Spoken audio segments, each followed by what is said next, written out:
धन्यवाद अलकाताई. मी आपल्याला विनंती करतो की आपण एक दोन शब्द बोलावे. नमस्कार मंडळी.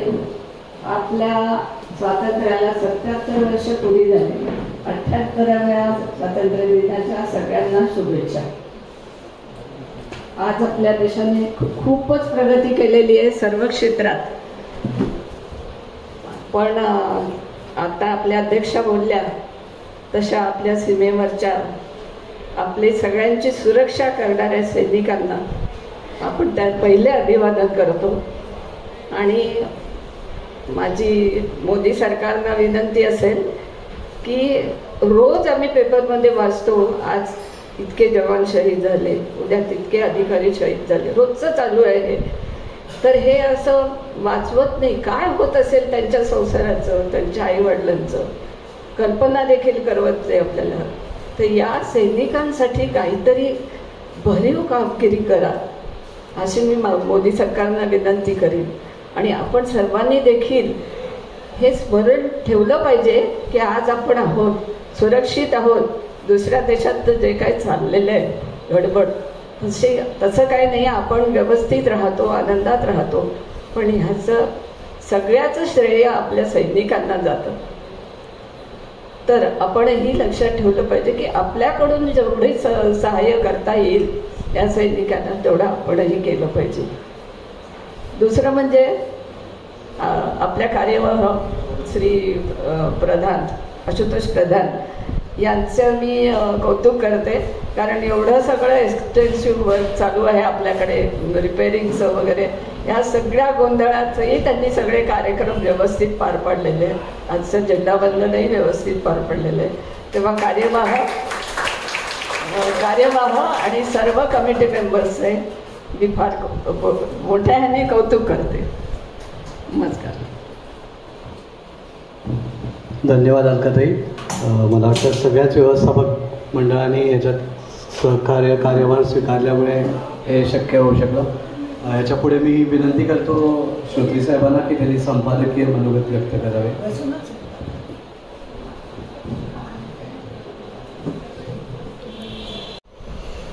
व्यासपीठावरील मान्यवर व उपस्थित माननीय बंधू भगिनी, पारनेरकर कायस्थाचा हा 79वा अंक आजच्या स्वातंत्र्य दिनी आपल्याला सादर करताना संपादक मंडळाला आनंद होत आहे. या अंकाने या त्रैमासिकाचे 18 वर्षे पूर्ण केली असून 19व्या वर्षात दिवाळी पाऊल टाकणार आहे.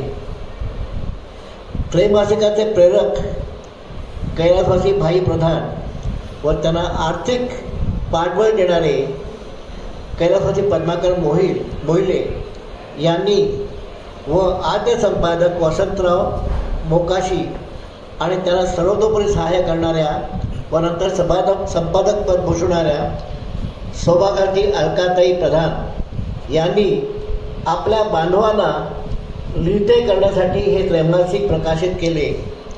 नंतरच्या संपादक मंडळांनीही हे त्रैमासिक अधिकाधिक प्रभावी होण्यासाठी प्रयत्न केले. जाती बांधवांनी लिहिते करण्यासाठी दिलेला हा लेखकांचा सुदृढ लेखमंच सुदृढ होत आहे. ज्ञातीतील लेखकांचा प्रतिसाद उल्लेखनीय असून पूर्वीची 40च्या सुमारास असलेली पृष्ठसंख्या आता शतका पार झालेली आहे. हा अंक 124 पानांचा आहे.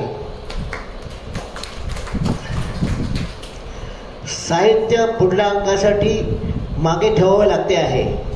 आपल्या संपादक मंडळाने धोरण ठरवले आहे की शक्यतो आलेले साहित्य प्रसिद्ध करायचे, जागा नसल्यास पुढच्या अंकात मागे ठेवायचे.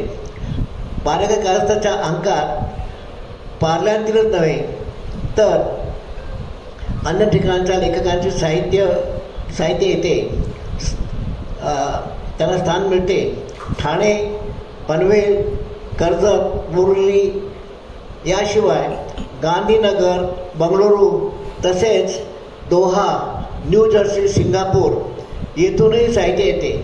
ही या त्रैमासिकाची यशस्वी वाटचाल आहे. यामध्ये काही सुधारणा अभिप्रेत असेल वा अपेक्षित असेल वा काही सूचना करायच्या असतील तर त्या आपण जरूर कराव्यात. त्या अंमलात आणण्याची संपादक मंडळ प्रयत्नशील राहील. या अंकांसाठी आपले अक्षर जुळणी करणारे संदीप आचार्य आणि त्यांच्या पत्नी शमा आचार्य यांचे बहुमोल सहकार्य लाभले आहे आणि लाभत आहे. पूर्वी मी बरेच वेळा आपल्याला सांगितल्याप्रमाणे या त्रैमासिकाने वाचकांची स्वीकृती मिळवली आहे. वार्षिक देणगीमूलक देण्याची संख्या वाढती आहे, याचे हे द्योतक आहे. आता आपण अधिकाधिक वाचकांपर्यंत पोहोचवायचे आहे. यासाठी आपले उपस्थित सदस्यांना सहाय्य हवे आहे.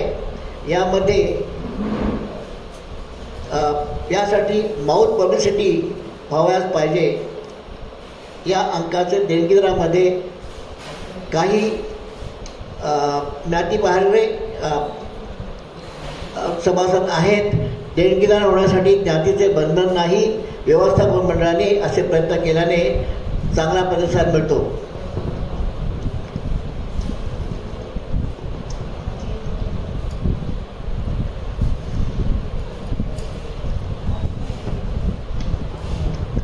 पारनेरकर कायस्थात दरवर्षी कैलासवासी रमेश यशवंत प्रधान स्मृती कथा स्पर्धा आयोजित करते. या स्पर्धेलाही आता चांगला प्रतिसाद मिळत असून यंदा 17 स्पर्धकांनी त्यात भाग घेतला होता. 17 स्पर्धकांनीही कथा पाठवल्या होत्या. त्यांचे निकाल आज जाहीर होत आहेत. यशस्वी स्पर्धकांना बक्षीस व प्रशस्तीपत्र व इतर सहभागी स्पर्धकांना प्रशस्तीपत्र देण्यात येणार आहे.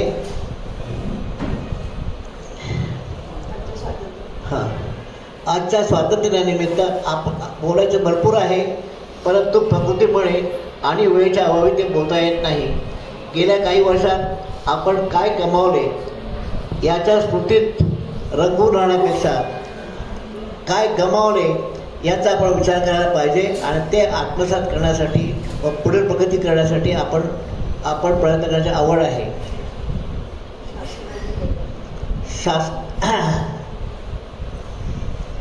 शासनाने करायला लावायचे हे आपण त्यांना करावं लागणार आहेतच, परंतु आपण काय करायचं याचाही विचार करणार पाहिजे. पर्यावरणीय असंतुलनाने पूर्व अवर्षण ही संकटे येत आहेत. वृक्षलागवड करण्याची आवश्यकता आहे. भारत 3ऱ्या क्रमांकाची अर्थसत्ता होण्यासाठी प्रयत्नशील आहे. त्यासाठी आपण आत्मनिर्भरतेने बळकपणे राहून स्वदेशी मालाचा उठाव केला पाहिजे. देशामध्ये आज महिला असुरक्षित होत आहेत असे वाटू लागले आहे. महिलांना संरक्षण देणे हे समाजाचे कार्य आहे. सोमवारी येणाऱ्या रक्षाबंधनाचा दिवसही आपल्याला हेच सांगणार आहे. संपादक मंडळातर्फे आम्हाला सर्वांचे आभार मानून मी आपली रजा घेतो. जय हिंद, जय महाराष्ट्र. उपस्थित बंधू भगिनींनो, प्रकृती आस्थान असो असल्यामुळे मी येणार नव्हतो, परंतु आजच्या दिवसाचं वैशिष्ट्य जाणून मी आलेलो आहे. तेव्हा आपली क्षमा मागून आणि अध्यक्षांची परवानगी मागून मला घरी जायला परवानगी द्यावी अशी मी त्याला विनंती करतो आहे. धन्यवाद.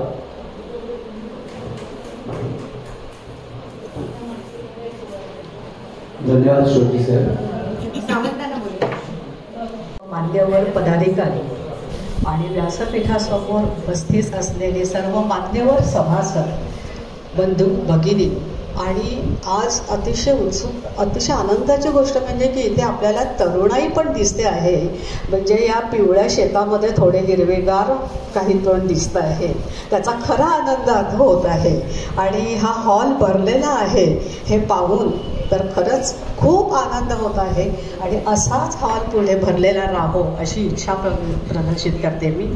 आणि आज आपल्या ह्या स्वातंत्र्य दिन अंकाचा जो काही सोहळा आपण पार पडतो आहोत, त्याच्या वतीने घेतलेली कथा स्पर्धा म्हणजे पार्लेकर कायस्थ आयोजित कैलासवासी रमेश यशवंत प्रधान कथा स्पर्धा 2014 ही जी स्पर्धा घेतली, ह्या स्पर्धेसाठी एकूण 17 कथा आल्या होत्या. खरंच आपल्याला खूप छान प्रतिसाद मिळतोय की आपल्या त्या संपादकांनी सांगितलं की ह्या मासिक नाही त्रैमासिकाची सुरुवातीला 40 पानं होती. अर्थात हे आपलं कधी मुखपत्र नव्हतं की मंडळाची माहिती द्या, कोण काम करते वगैरे नाही, तर आपण आपल्या ज्ञातीच्या बंधू भगिनींना लिहिते व्हा करण्यासाठी हे मासिक सुरू केलं आणि त्याचा हा चढता आले. म्हणजे 40 पानापासून आज आपण 140 पानापर्यंत गेलो. म्हणजे जशी भारताची लोकसंख्या 40 कोटी होती ती आज 140 कोटी झाली, तसंच हे वाढत गेलेलं आहे. तर ह्याचा आपल्याला मात्र नक्कीच आनंद आहे. तर ही जे परीक्षण आपलं केलं ह्या स्पर्धेचं, त्यांचा आता मी परिचय आपल्याला करून देते. खरं म्हटलं तर अपरिचितांचा परिचय आपण करून देतो, पण जे परिचित आहेत ह्या पार्लेकर, मंगलाताई गोखले ह्यांच्याशी आपला परिचय अनेकांचा असेल, त्यांची माहिती पण असेल, पण एक आपला जो प्रघात असतो की मासिकाचा संपन्न झाल्यानंतर, त्याप्रमाणे मी तुम्हाला आपल्या मंगलाताईंचा परिचय आपल्याला वाचून दाखवते.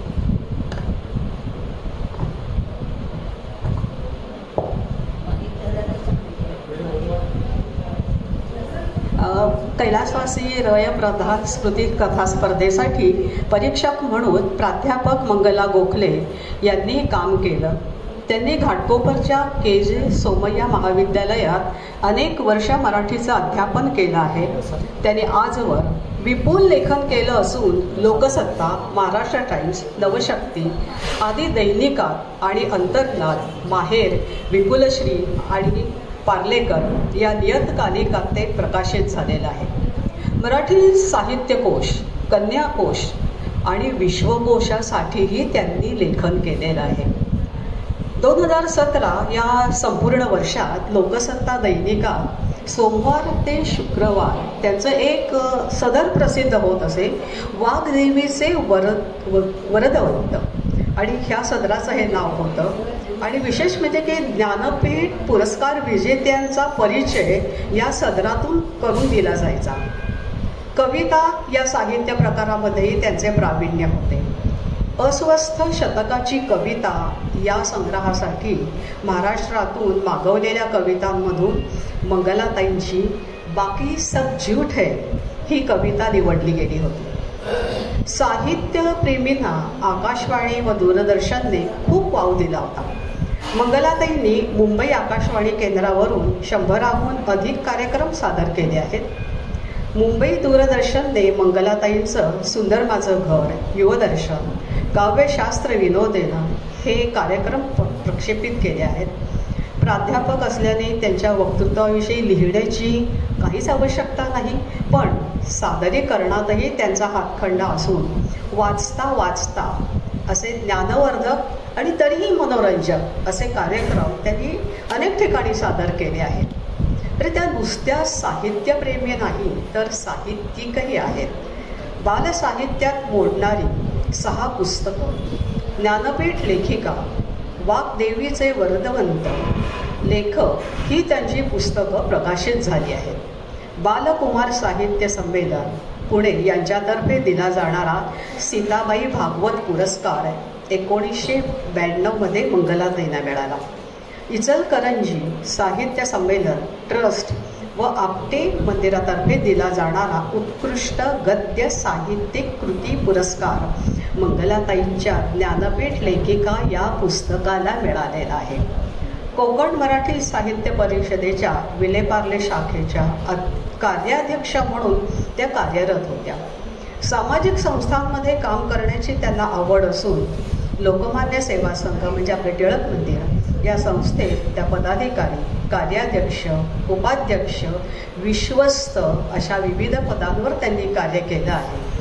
मंगलाताईंच्या निरीक्षण आणि समीक्षण कौशल्यामुळे विविध संस्थांच्या लेखन स्पर्धांसाठी परीक्षण करण्याची त्यांना विनंती केली जाते.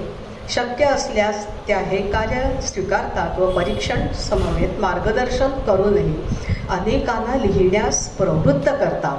तर अशा बहुआयामी व्यक्तिमत्व असलेल्या मंगलाताईंनी आपल्या कथांचं परीक्षण केलेलं आहे. आणि विशेष म्हणजे प्रत्येक कथा त्यांनी बारकाईने वाचून त्याचा अभ्यास करून प्रत्येक कथेला त्यांनी विशेष महत्त्व दिलेले आहे.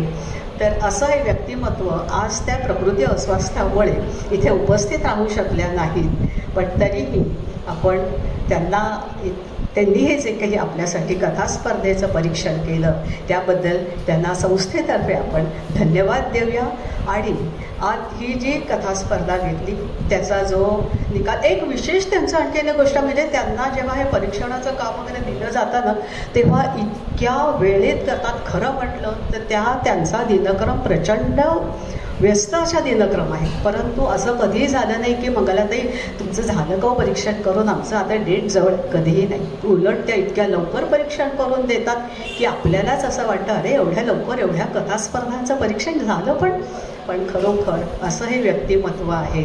तर ह्यांनी हे परीक्षण केलं आहे तर त्याचा जो काही रिझल्ट आहे तो आता आपण इथे जाहीर करण्यात आहोत. आणि मी उर्मिलाताईंना विनंती करते की त्यांनी हा इथे रिझल्ट जाहीर करावा आणि जे इथे स्पर्धक उपस्थित असतील त्यांनी इथे येऊन त्यांचा पारितोषिक नाही परंतु स्वीकारावं, त्यांना सर्टिफिकेट दिलं जाईल ते त्यांनी इथे स्वीकारावं. नंतर नमस्कार बंधू भगिनींनो आणि मान्यवरांनो. प्रथम मी डॉक्टर आशुतोष प्रधान यांचे आभार मानते, कारण त्यांनी एवढ्या कठीण परिस्थितीत काही करून हा हॉल उपस्थित केला. आणि दुसरं म्हणजे या कथा स्पर्धे रमेश यशवंत स्मृती कथा स्पर्धा त्याच्यात आपले श्रोत्री साहेबांचे मी आभार मानते. कारण अक्षरशः म्हणजे काय प्रचंड प्रयत्न, मागे लागणं, सतत फोन करणं, कथा मिळवणं हे सतत पाठपुरावा करून श्रोत्रीसाहेब हे काम करतात. नाहीतर या कथा मला सोडत 2 आणि 3च्या वरती गेल्याच नसत्या. लिहा म्हटल्यावर कोण लिहितंय हो, पण हे बघ तू लिहीच, तू चांगलं लिहितेस, तू नाही आमकं मी वाट बघतोय असं करून ते कथा लिहायला होतात. त्याचं फायलिंग करणं, त्या वेगवेगळ्या, मी स्वतः त्यांच्याबरोबर काम करते म्हणून मला माहिती आहे. इतकं म्हणजे ते टाइम्समध्ये मोठ्या ह्याच्यावर होते, पटतं इतकं त्यांचं परफेक्ट काम असतं की विचारू नका. ते बोलावं तेवढं थोडंच आहे. तर मी आता तुम्हाला उत्सुकता असेल, मी रिझल्ट सांगते. फक्त बक्षिसं वगैरे नंतर सांगण्यात येतील, खाली घेऊन जायची का काय ते, कारण काय हे काम चालू होतं त्यामुळे राहिलेलं आहे.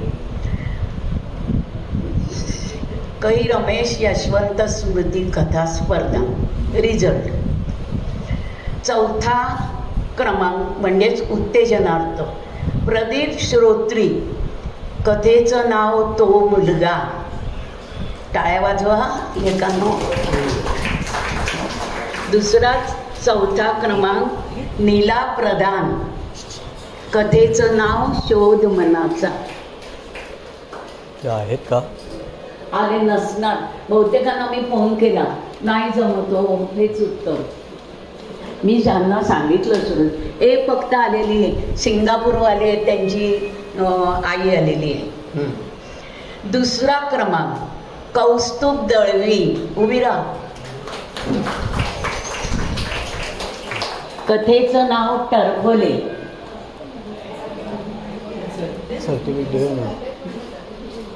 सर्टिफिकेट यांच्या हातात द्या, श्रोत्री साहेबांच्या हातात, अध्यक्षांच्या हस्ते आले असतील. त्यांनी सध्या तरी सर्टिफिकेट केलं.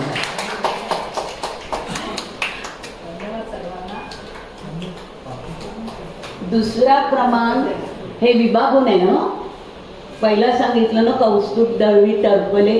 2रा क्रमांक गीता सुळे चार्जिंग स्पॉट. त्या सगळे खाण्यापिण्याचे असताना लांबून येत नाही हो.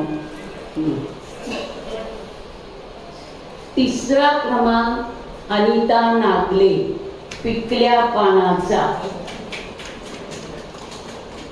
अनिता नागलेंना बरं नाही म्हणून त्या येऊ शकणार नाही.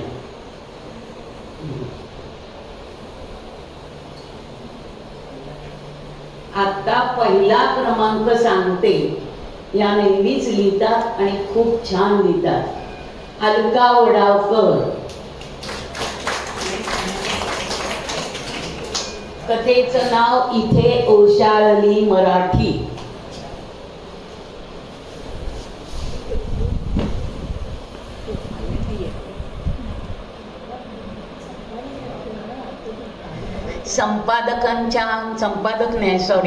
आपल्या परीक्षकांच्या मते हे सर्व लिखाण अतिशय छान आहे.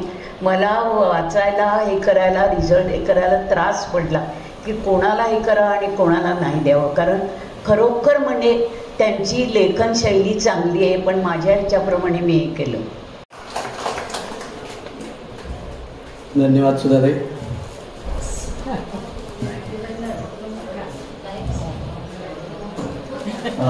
मी अरुणाताईंना विनंती करतो की त्यांनी 2 शब्द बोलावे.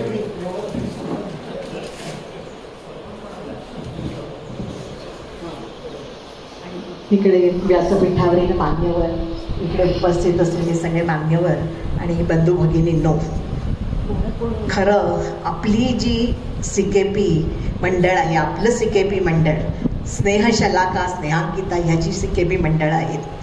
ह्या मंडळातलेच जे सगळे आपण जे कार्य करतो, विविध प्रकारचं कार्य करतो आणि सगळे अगदी मनापासून करतात. त्यामुळे आपलं CKP मंडळही वरती आहेच. आपलं CKP मंडळ स्नेहशलाका खूप कार्य करतं आणि ही CKP मंडळाची जी परंपरा आहे की कष्ट करायचे. मी साधारण 10 ते 12 वर्ष अगोदर अखिल भारतीय CKP मंडळात मी कार्यरत झाले. त्यावेळेला आमच्या ज्या विविध सभा असायच्या त्या दादरला असायच्या किंवा ठाण्याला असायच्या आणि मला सांगायला सगळ्यात आनंद होतो म्हणजे त्यावेळी पार्ला CKP मधले जास्तीत जास्त मेंबरने अधिकार पदावरती होते. म्हणजे आम्ही प्रत्येक मिटिंगला जेव्हा जायचो त्यावेळी मोकाशी काका, नंतर आपले भाई, नंतर फडकर काका, मोहिले काका, नंतर त्याचप्रमाणे मोहिले काका, आणखीन आपले उल्हास काका, हे सगळे आमच्याबरोबर मिटिंगला यायचे. मी त्यांच्याबरोबर मिटिंगला जायचे. मी तेव्हा सहकार्यवाह होतं आणि त्यावेळेला ते इतके कार्य करायचे की ज्यावेळेला जर एखादं आपलं साहित्य संमेलन असेल किंवा दर 3 वर्षांनी आपलं स्नेहसंमेलन असतं, त्यावेळी सगळे अधिकारांनी आणखीन सगळं प्लॅनिंग हे लोक करायचे. आणि मला सांगायला आनंद वाटतो की CKP, पार्ला CKP हे सगळ्यात आघाडीवर होतं.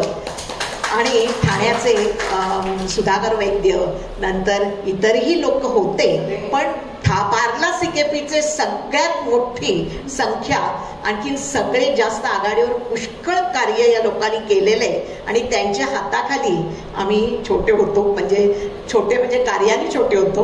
त्यांचं कार्य खूप मोठं आहे. आणि म्हणून आजही CKP, अखिल भारतीय CKP मंडळात आपल्याकडचे मेंबर्स मात्र अजूनही कमी आहेत. त्यामुळे जास्तीत जास्त पार्ल्याच्या CKP मंडळांनी अखिल भारतीयचं मेंबरशिप घ्यावी.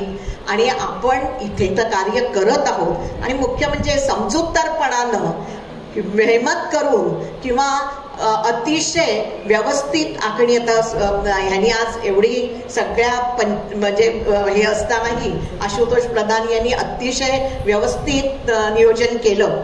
हे असं नियोजन करण्याचं आपल्याकडे CKP मंडळात आहे आणि यशस्वी मंडळ आहे. तर त्यामुळे अखिल भारतीयमध्ये जर आपण असे गेलो तर आपल्या समाजाचं नाव आपण उंचावू शकू, समाजाचं कार्य उंचावू शकू आणि निश्चितच CKP समाज वरती येऊ शकेल याची मला खात्री आहे.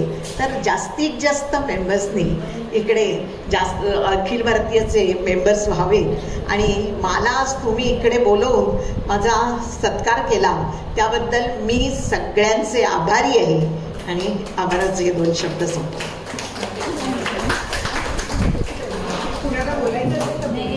धन्यवाद अरुणाताई. भाग घेणाऱ्यांना सन्मानपत्र देण्यात येते. कोण आले असेल तर त्यांना जरा एक मी सूत्र यांच्याकडे देतो. हॅलो, नमस्कार. सॉरी, कथे स्पर्धेत भाग घेणारे सहभाग घेणाऱ्यांना सन्मानपत्र देण्यात येत आहे. तर मी नावं वाचते, तुम्ही इकडनं सन्मानपत्र घेऊन जा. प्रीती स्मिता देशपांडे आलेले आहेत का?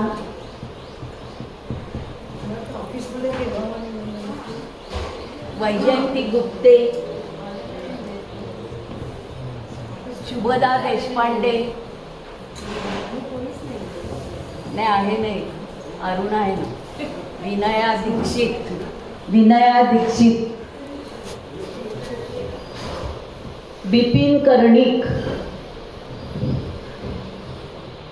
अविनाश देशपांडे, संपदा देशपांडे, संजय रणदिवे, अरुणा कर्णिक आलेल्या आहेत का?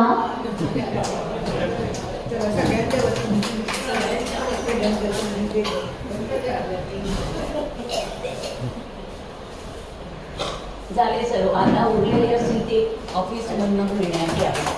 आता एक सांगायचे आणि याच्यापैकी 2 कथा, म्हणजे एक कथा श्रोत्री साहेबांची आहे आणि एक कथा माझी आहे. पण नियमाप्रमाणे संपादक मंडळ ही बक्षिसं घेत नाही. बरं, थँक्यू. धन्यवाद उर्मिलाताई आणि सगळ्यांना तसंच धन्यवाद. आणि एक विशेष उल्लेख करायचा म्हणजे आज आपण 15 ऑगस्ट साजरं करतो म्हणजे काय? गणेश उत्सव करतो, नवरात्र करतो, तसं 15 ऑगस्टला गाणी जिंकू किंवा मरगू आणि अमकं तमकं की उत्तुंगा मची उतरते पण नाहीच. हे देशाच्या जवानांना उद्देशून त्यांची आठवण फक्त फक्त 15 ऑगस्टला. मध्यंतरी तुम्हाला माहिती असेल, जेव्हा एका मोठ्या उद्योगपती, अब्जाधीश नाही अरबाधीश, त्याच्या मुलाचं लग्न होतं, त्या जे व्हिडिओ सोनं नाणं हिरे माणकं सोन्याचे ड्रेस अमक्या तमक्याचं चाललं होतं, नटनट्यांचा जल्लोष. तेव्हा जर आपण व्हिडिओ ह्याच्यात पाहिलं यूट्यूबवर, तर मग एखादी अशी शवपेटी आलेली, तिरंग्याने केलेली, आई वडील डसाडसा रडत आहेत, बायको दहाय मोकळून उद्ध्वस्त झालेली. हे दृश्य पाहिलं की असं वाटतं का आपण 15 ऑगस्ट साजरं करावं? इथं काही सण आहे का? रोजचा आपला एक जवान जातोय. बरं, हे जवान कसे? तुमच्या आमच्यासारखे सामान्य नाही, ज्यांना प्रशिक्षित केलेलं, अतिशय शूर, निधड्या छातीचे, आपल्या देशाकरता लढणारे असे जवान जातात. म्हणजे आपण एवढं आपलं नुकसान करतोय. मला महाभारतातल्या भीमाची बकासुराची गोष्ट आठवली. ती एक एक फॅमिली रडत असते का, तर बकासुराला आज बळी द्यायचा आहे गाडाभरांना, आणि मग भीम शेवटी जातो. तसं मी म्हणते, हे शहीद नाही, हे बळी जात आहेत. आपण हे केलेली, प्रशिक्षित केलेली सोन्यासारखी तरुण मुलं आपण बळी देतोय. कुठे टेररिस्ट, कुठे काय, ह्याचा विचार केला जावा सर्वसामान्य माणसांनी. दुसरं म्हणजे तिरंगी हे करून, तिरंगा रंगीत 3 रंगाची रोषणाई करून ते देशभक्ती येत नाही. देशभक्तीचे धडे पुस्तकातनं दिले पाहिजे. सर्वसाधारण लोकांना काय वाटतं, नेहरू गांधींमुळे स्वातंत्र्य मिळालं. तसं नाही. स्वातंत्र्य लढ्यात हजारो माणसं होते, आणि आपले क्रांतिकारक सावरकर, चाफेकर, कानेरे, खुदिराम बोस, भगतसिंग यांना आपण विसरतो. जर आताच्या तरुण मुलांना विचारलं खुदिराम बोस म्हणजे काय, हा होगा कोई हिरो असे बोलतात, नाही तर कोणतरी भैया असेल असं म्हणतील. काही माहिती नाही. त्यांचे हिरो एकच, बॉलिवूडवाले किंवा क्रिकेटर. आपण म्हणतो ना, संस्थानं खालसा केली वल्लभभाई पटेलांनी, देश आपला अभेद्य राहावं म्हणून. चांगलं केलं त्यांनी, अतिशय चांगलं केलं. पण संस्थानं खालसा झाली का? आता संस्थानं वेगळ्या रूपाने आले जन्माला. आता म्हणजे बडे अब्जाधीश, त्यांची 4,500 कोटीचं घर, 4,000 कोटीचं घर. दुसरे संस्थानिक म्हणजे बॉलिवूडवाले, त्यांची हजारो घरं, फार्म हाऊस. काही अभिनयाचं शिक्षण नसलेले त्यांची मुलं त्यांचा वारसा घेऊन मिरवत आहेत. हे दुसरं संस्थान. तिसरं संस्थान म्हणजे राजकारणी. राजकारणाची काही मागमूस नसलेली त्यांची मिसळून फुटलेली मुलं लगेच येतात, आपल्याला शहाणपणा शिकवतात. हे असं केलं पाहिजे, हे मला देशाची सेवा करायची, सेवा कर्म. या देशाचा इतिहास भूगोल माहिती आहे तरी काय? शिवाजी महाराजांची तरी माहिती त्यांना आहे? काही नाही. ते एक. आणखीन एक संस्थानिक नवीन आलेले, ते म्हणजे आपल्या माणसांच्या मूर्खपणामुळे झालेले मठाधीश. त्या अथरसमध्ये तुम्ही बघितलं ना, UP-मध्ये हजारो नाही लाखो लोक जमलेले. तो बोलाना का कोण, तो बोला बाबा काय माहिती नाही मला. आणि चेंगराचेंगरीत माणसं नेली, त्याच्या पायाची माती लावण्याकरता धडपडतात. ही अंधश्रद्धा. यांना कुठून येणार देशाचं प्रेम? अजिबात येणार नाही. हे बापू, हे महाराज, हे राजे यांना धर्माच्या नावाखाली सरकार जागा देतो, आणि तिथे मग ते 5 स्टार 3 स्टार हॉटेलसारखंही करतात, सगळ्याची व्यवस्था करतात, राहण्याची व्यवस्था करतात. हे जोपर्यंत आपल्याला दिसत नाही ना, तोपर्यंत आपण स्वतंत्र झाले नाही. दुसरं म्हणजे आपली वृत्ती. आपल्याकडे स्वतः एक मराठा, 1000 मराठा. अरे काय हे? तुम्ही देश करा ना. EBC OBC याचा निळा झेंडा, त्याचा भगवा झेंडा, त्याचा पांढरा झेंडा, जैन धर्म, बौद्ध धर्म, आमके धर्म, किती आपल्याकडे तुकडे आहेत विचार करा. हा मनुष्य हे मनुष्य विचार करतो का? हे शिक्षण शाळेत दिलं जातं का? आपण तरी रूढीच्या बंधनातनं बाहेर पडतो का? नाही. याचा संस्कार, मुलींनी असं वागायला पाहिजे, अदमत्याने तसं वागायचं. आता 1500 रुपयांनी 3000चे लाडकी बहीण. कसली लाडकी बहीण? ज्या बहिणींवर अत्याचार होतात, कुठे जंगलात मरून पडतात, कुठे काय, त्यांचे छिन्न विच्छिन्न देह मिळतात, त्यांना न्याय मिळू द्या, त्यांना रक्षण करा. इथे पैसे वाटायला कोण भिकारणी नाहीत आलेल्या, पैसे वाटतायत फुकटचे, आणि त्यामुळे त्या बायका धावत जातील काय? तर हे कृपा करून बंद करावं. आणि कंपल्सरी मिलिटरी ट्रेनिंग 1 वर्ष तरी कॉलेज झाल्यानंतर किंवा SSC झाल्यानंतर कंपल्सरी ठेवावं. इथे कसं म्हणजे माझंच म्हणत नाही मी, पण सगळीकडे आपली मुलं शिक्षण घेतात चांगल्या शाळांमध्ये, चांगल्या ह्याच्यामध्ये, आणि मग इंजिनियर डॉक्टर होतात आणि जातात निघून अमेरिकेला. इथे आईवडील म्हातारे एकटे पडतात, त्यांचा तो कोणी विचार करतच नाही. त्यामुळे स्वार्थीपणा, आजची जनता स्वार्थी झाले. अरे चाफेकर बंधूच्या एका वेळेला 4 जण फाशी गेले, घरात 4 विधवा झाल्या, त्यांना खायला अन्न नव्हतं, सगळे बहिष्कार टाकलेले, कोणी मदत करत नव्हते, भीक मागून पण कोणी देत नव्हते. ही अशी त्यांची कहाणी. आणि आत्ताचे स्वतःची घरं आणि बंगले फुकट सगळे देणारे म्हणतात आम्ही सेवा करतो. सेवा ह्याचा माहिती तरी का अर्थ? सुपाऱ्या फेकतात नाही, नारळ फेकतात आणि शिव्या देत आहेत. तर हा माणसाने आपण विचार करावा. आणि हे अर्थात आमच्यासारखे म्हातारे तर आता नाही सुधारू शकत, पण तरुणांनी विचार करावा की काय ह्या देशाचं होणार आहे.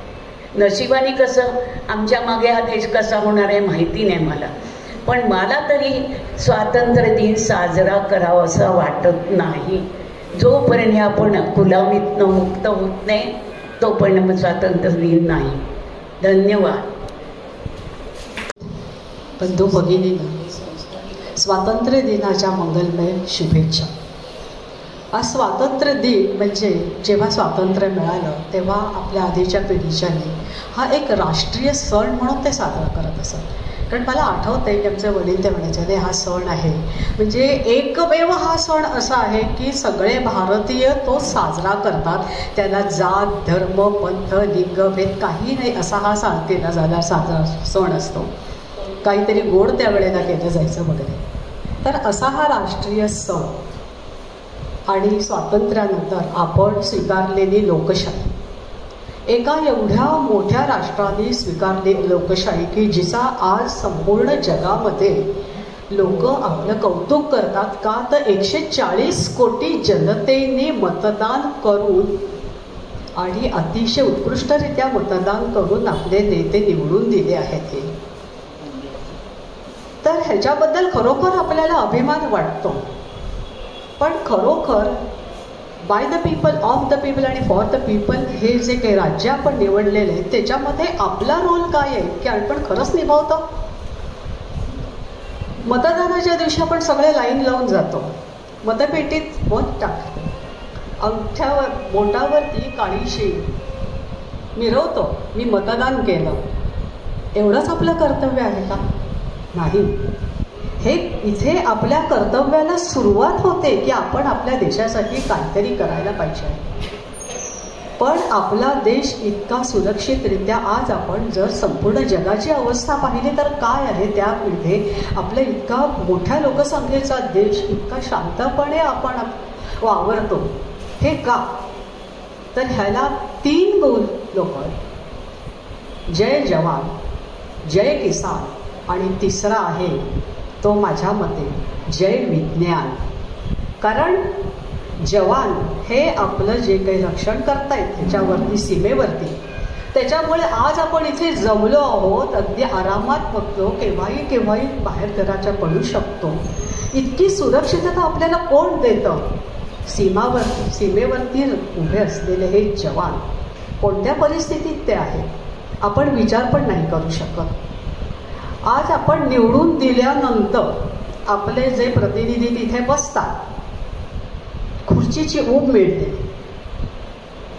पण जे जवान तिकडे लढतात त्यांना कुठली ऊब असते? काहीही नसतं त्यांना.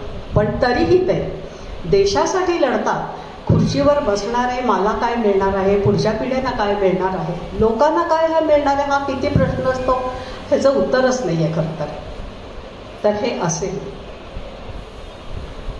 दुसरे आपला बळीराजा. बळीराजा हा शेतामध्ये आज मातीमध्ये राबतो. आपण इथे बसून आज मस्तपैकी पावभाजी खाल्ली, कुठल्याही कार्यक्रमाला जातो, मस्त खातो, वा काय छान छान भेटते. कोणामुळे? त्या बळीराजामुळे. त्या बळीराजाने दिलेलं अन्न आपल्या घशातनं उतरतं, आपण सुखावतो. पण तोच बळीराजा आपल्याला अन्नाचा पुरवठा करणारा बळीराजाला मात्र त्याच्या गळ्याला फास आवळला जातो. हा विरोधाभास का? आपलं काही कर्तव्य नाही आहे? तिसरं, जय विज्ञान. आज ह्या सगळ्या सोयी ज्या झालेल्या आहेत त्या विज्ञानाच्या प्रगतीमुळे. स्वातंत्र्य मिळालं त्यावेळेला मातीच्या रस्त्यावरनं चालणारे आपण भारतीय आज विज्ञानाच्या प्रगतीने गरुड झेप आकाशात आपण जातो आहोत. त्यांचा कधीतरी उल्लेख असतो की अमक्याने काय, कोणाचंही नाव आपल्याला माहिती नसतं. ज्या वेळेला चांद्रयान पाठवलं होतं याच्यावरती त्यावेळेला आपण ती जी टीम ते जे काही काम करत होतं ते बघताना त्यातल्या बायका, त्यातले खरोखर असं वाटतं की अरे ह्यांच्यासाठी आपण काय करतो, काहीच करत नाही. आणि म्हणून असं वाटतं की एक समाजाचा किंवा लोकशाहीचा घटक आपण मागे मोठ्याने मिरवतो, पण आपण आपलं कर्तव्य पार पाडतो का? पण असं तुम्ही म्हणा की इथे मी बोलते कर्तव्य पार पाडतो का, आपण किती पार पाडतो माहीत नाही. कारण असं एक आपल्या म्हटलं जर की ज्ञानेश्वर किंवा बुद्धिवान जन्माला यावं, आपण ती शेजारच्या घरात, तसं आपली वृत्ती असून नाही आहे. आपण काय करावं, आपण आपल्या समाजातर्फे काही करू शकतो का, ह्याचाही विचार करायला हरकत नाही. आज ह्याचं प्रशिक्षण घेणारे सैनिक आज कोणत्या अवस्थेत त्यांचं शिक्षण घेतलं जातं. आज आपण अनेक देणग्या घेतो, कोणाकोणाला मदत करतो, अशांना आपला समाज आपण मदत करू शकेल. आज शेतकऱ्यांच्या गळ्याला फास लागतोय तर त्यांचा फास हा सुटू शकण्यासाठी आपण हातभार लावू शकू का, हा खरं म्हटलं तर समाजाने विचार करायला हरकत नाही. जसं आपण शिकलेल्यांना किंवा शिक्षण विभागामध्ये बक्षिसं वगैरे देतो, तसं अशा संस्थांनासुद्धा जर आपण बक्षिसं दिली, त्यांना कुठेतरी खारीचा वाटा, मोठा वाटा आपण उचलू शकू असं म्हणत नाही, पण असं आपण करू शकू का ह्याचा विचार केला तर आपल्या लोकशाहीमध्ये आपण लावलेली हाताच्या शाईचा काहीतरी अर्थ राहील. त्या टिंबा एवढं कार्य आपल्या हातून होईल, पण कार्य होईल. असं काहीतरी करावं असं मला नक्की वाटतं. आणि हे ज्या वेळेला सामान्य जनतेकडनं, भारतीय नागरिकाकडनं, प्रत्येकाकडनं होईल तेव्हाच ही लोकशाही चालू राहील.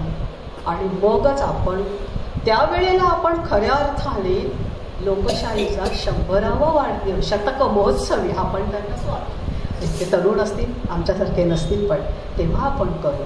तर मला असं वाटतं की आपण सामाजिक कार्य करतो तेव्हा काहीतरी असं कार्य करूया की ह्या 3 लोकांचा ऋणानुबंध आपला आहे, तो ऋणानुबंधाची गाठ आपण पक्की करायला हवी असं मला खूप वाटतं.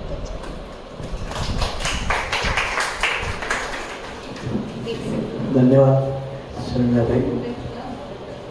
सहसंपादक शर्मिला देशमुख यांना माझी एक विनंती आहे की आपल्या पार्लेकर कायस्थ मासिकाचा एक नियम आहे की कथा स्पर्धेसंबंधी की ज्या स्पर्धकांचे कथासंग्रह, कादंबरी वगैरे काही पुस्तकं प्रसिद्ध झाले किंवा ज्यांनी पार्लेकर कायस्थच्या स्पर्धेमध्ये 3 वेळा बक्षीस मिळवलेले अशांना स्पर्धेत भाग घेता येणार नाही. तर हा नियम पाळला जातो असं वाटत नाही, कारण बक्षिसं मिळवणारे सगळे जे स्पर्धक इथे पार्लेकर कायस्थमध्ये बक्षिसं मिळवले, कथासंग्रह प्रसिद्ध झाले, तर अशामुळे काय होतं, नवीन लोकांना संधी मिळत नाही.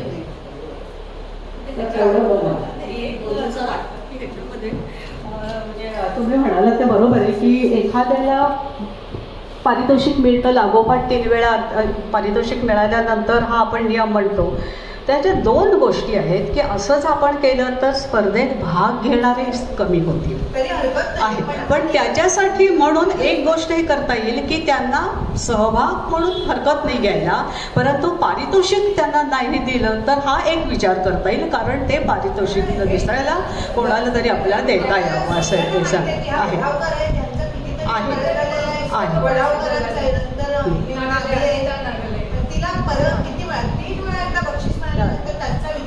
हा नियम आहे, तो नियम आहे.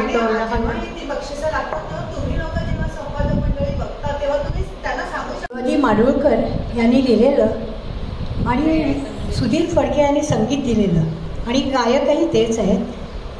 त्यांनी गायलेलं वेद मंत्राहून आम्हा वंदे मातरम हे गाणं सादर करते. हे देशभक्तीपर गीत सादर करते.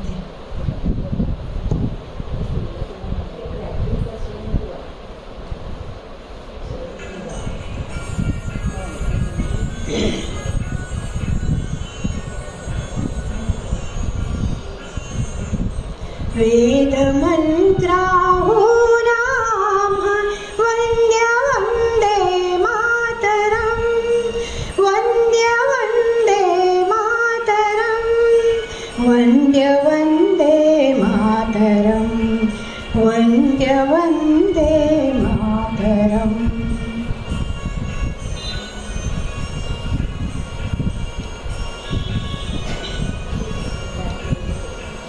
माऊलीच्या मुक्ततेचा यज्ञ झाला भारती, माऊलीच्या मुक्ततेचा यज्ञ झाला भारती. त्यात लाखो वीर देती जीविताच्या आहुती, आहुतीने सिद्ध केला मंत्र वंदे मातरम, वंद्य वंदे मातरम, वंद्य वंदे मातरम, वंद्य वंदे मातरम.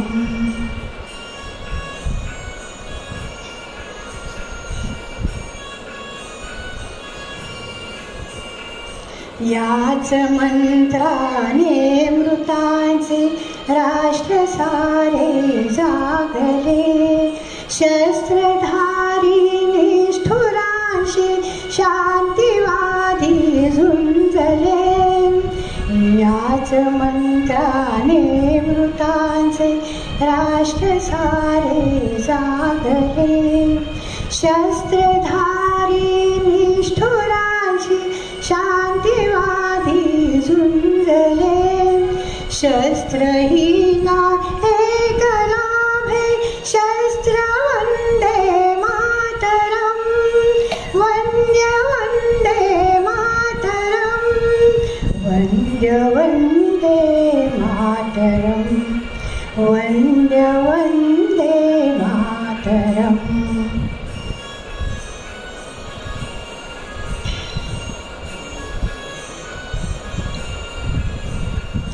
निर्मिला मंत्र जानी आचरीला झुंझुनी, ते हुतात्मे देव झाले स्वर्गलोकी जाऊनी. गात यांच्या आरतीचे गीत वंदे मातरम, गीत वंदे मातरम, वंद्य वंदे मातरम, वंदे मातरम. वेद मंत्राहून आम्हा वंद्य वंदे मातरम, वंद्य वंदे मातरम, वंद्य वंदे मातरम, वंद्य वंदे मातरम.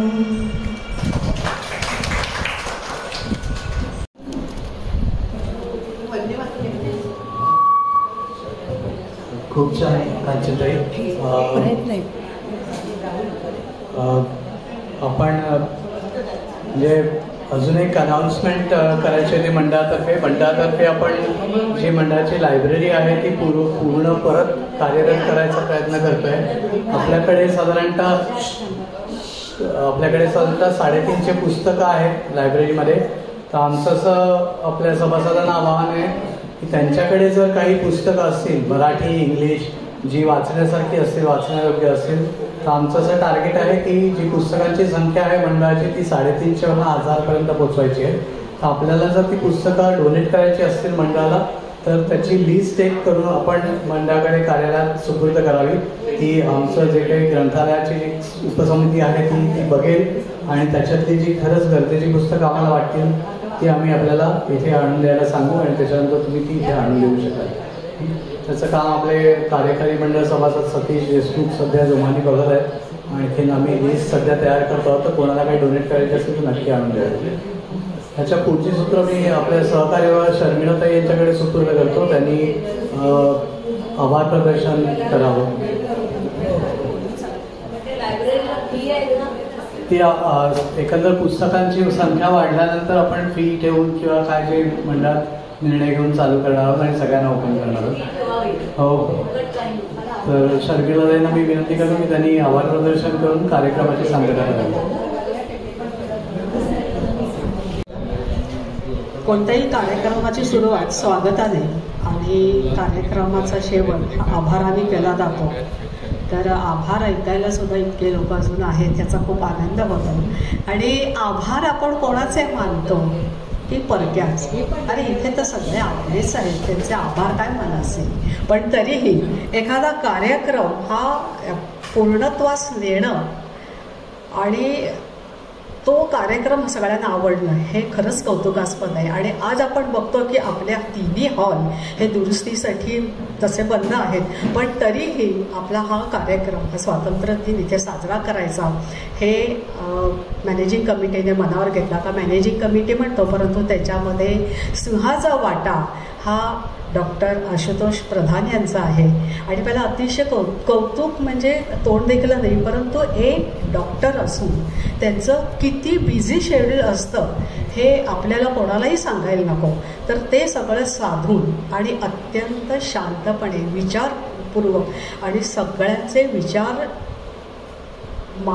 त्यांचा विचार करून ते हे कार्यक्रम पुढे नेतात. तेव्हा त्यांचे आभार मानायलाच हवं.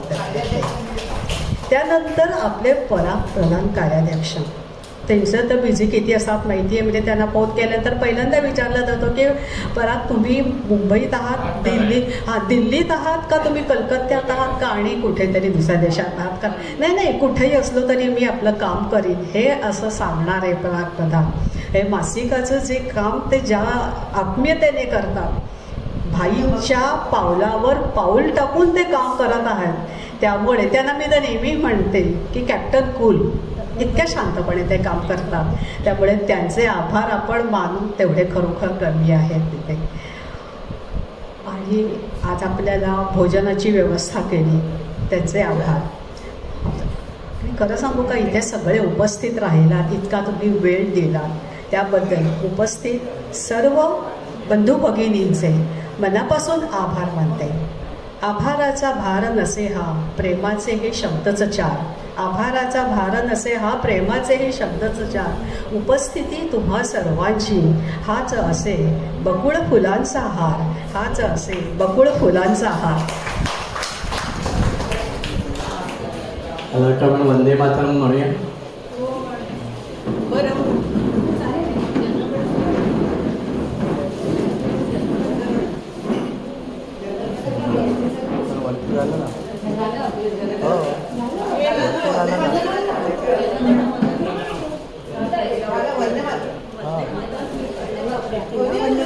चालू